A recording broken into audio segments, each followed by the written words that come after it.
안녕하세요. 오늘 우리가 파헤쳐 볼 주제, 바로 슬로우 조깅의 비밀입니다. 걷는 것보다 편한데 살은 2배로 빠진다니 기존의 운동 상식을 완전히 뒤엎는 이야기니까요. 끝까지 한번 잘 들어보세요. 자, 여러분. 걷는 것보다 쉬운데 칼로리는 2배로 탄다? 이 말을 들으면 딱 어떤 생각이 드세요? 아니, 이게 말이 되나? 싶으시죠? 솔직히 저도 처음엔 믿기지가 않았습니다.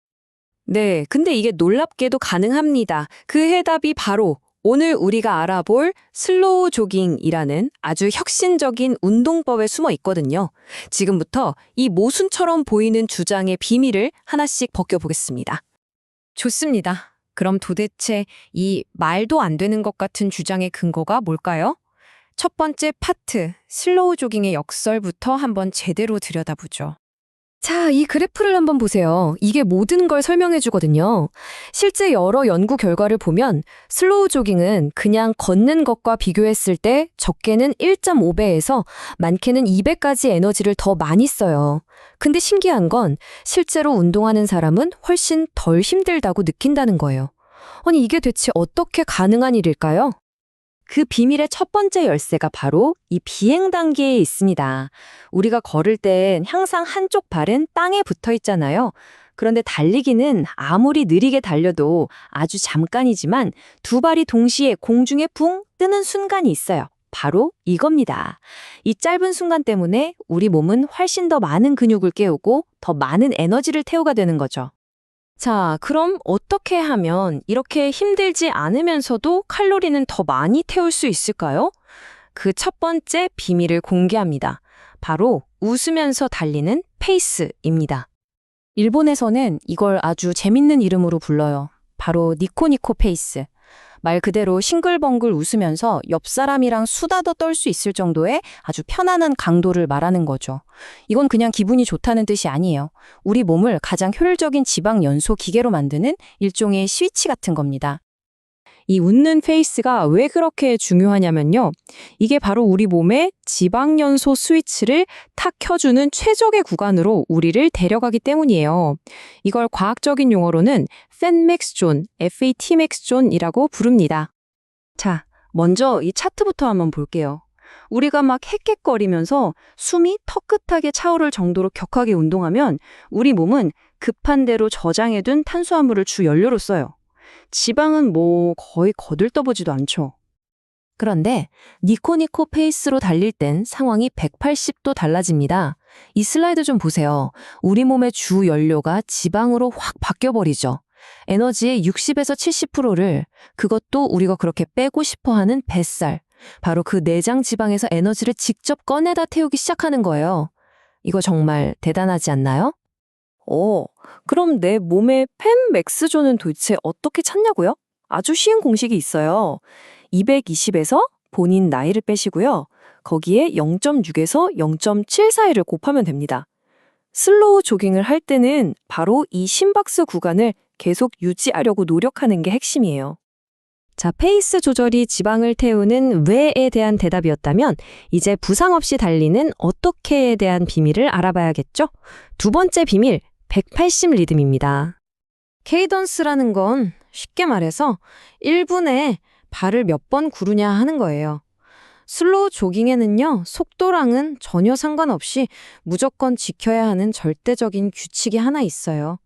그게 바로 분당 약 180보의 리듬을 유지하는 겁니다. 아니, 왜 하필 180일까요? 그게 왜 그렇게 중요할까요? 이 흐름을 보시면 바로 이해가 되실 겁니다. 분당 180번이라는 빠른 리듬을 유지하려고 하면요, 자연스럽게 보폭이 아주 짧아질 수밖에 없어요. 그럼 어떻게 되느냐? 발이 내 몸의 무게중심 바로 아래에 착지하게 됩니다. 이게 바로 달리면서 부상당하는 가장 큰 원인, 오버스트라이딩. 그러니까 보폭을 너무 넓게 뻗는 걸 아예 원천적으로 막아주는 핵심 원리인 거죠. 자, 이제 대망의 마지막 세 번째 비밀입니다. 우리 몸을 완벽하게 보호해주는 부드러운 착지 기술에 대한 이야기예요. 신기하게도 앞에서 말한 니코니코 페이스랑 180 리듬, 이 두 가지만 지키면요, 우리 몸은 저절로 앞꿈치 착지를 하게 돼요. 발 뒤꿈치가 아니라 발의 중간이나 앞부분으로 사뿐히 땅을 딛는 건데요. 이렇게 되면 우리 다리의 근육이랑 힘줄이 마치 최고급 자동차의 서스펜션처럼 그 충격을 아주 부드럽게 흡수해버리는 천연 스프링이 되는 겁니다. 이 표를 보시면 그 차이가 정말 극명하게 드러납니다. 보통 달리기처럼 발 뒤꿈치로 쿵 하고 땅을 찍으면 그 충격이 그대로 무릎, 고관절, 허리까지 다이렉트로 전달되거든요. 하지만 앞꿈치로 사뿐히 착지하면 그 모든 충격이 종아리 근육이랑 아킬레스건이 알아서 싹 흡수해버리는 거죠. 관절이 받을 부담을 근육이 대신 가져가는 거예요. 자, 이제 이론은 완벽하게 이해되셨죠? 그럼 이걸 도대체 어떻게 시작해야 부상 없이 안전하게 할 수 있을까? 구체적인 방법을 바로 알려드릴게요. 자, 여기서 딱 하나 가장 중요하게 기억하셔야 할 게 있어요. 초보자에게 가장 큰 위험은 바로 종아리 근육과 아킬레스건에 무리가 가는 겁니다. 왜냐하면 충격을 흡수하는 역할이 관절에서 근육으로 바뀌었으니까 이 근육들이 새로운 부담에 적응할 시간이 꼭 필요한 거죠. 그래서 처음 시작할 때 가장 안전하고 효과적인 방법은 바로 이겁니다. 첫째, 일단 일주일에 3번, 하루에 20분에서 30분 정도만 한다고 목표를 잡으세요. 둘째, 처음부터 쭉 뛰려고 하지 마시고 30초 뛰고 2분 걷고 이런 식으로 인터벌을 활용하는 겁니다. 그리고 가장 중요한 셋째, 속도나 거리는 절대 신경 쓰지 마시고 오로지 완벽한 자세를 만드는 데만 집중하셔야 합니다. 그리고 슬로우 조깅을 시작하신다면 이 강화 운동은 정말 꼭 같이 해주셔야 합니다. 편심성 종아리 올리기라는 건데요. 계단 같은 곳에 서서 두 발로 까치발을 들었다가 한쪽 발을 들고 다른 한 발로만 천천히 5초에 걸쳐서 발 뒤꿈치를 내리는 동작이에요. 이게 바로 우리 몸의 천연 서스펜션, 즉 근육을 아주 튼튼하게 만들어주는 최고의 준비 운동입니다. 결국 슬로우 조깅이 가진 가장 강력한 무기는요. 바로 지속 가능성입니다. 덜 힘들고 다칠 위험도 적으니까 꾸준히 할 수 있는 거죠. 생각해보세요. 아무리 좋은 운동이라도 작심삼일이면 아무 소용 없잖아요. 최고의 운동은 결국 내가 포기하지 않고 계속 할 수 있는 운동인 거죠. 어쩌면 진짜 건강의 열쇠는 한 번에 얼마나 빡세게 하느냐는 강도가 아니라 얼마나 지치지 않고 계속 하느냐는 꾸준함에 있는 게 아닐까요? 이 질문을 여러분께 남기면서 오늘 이야기는 여기서 마치겠습니다.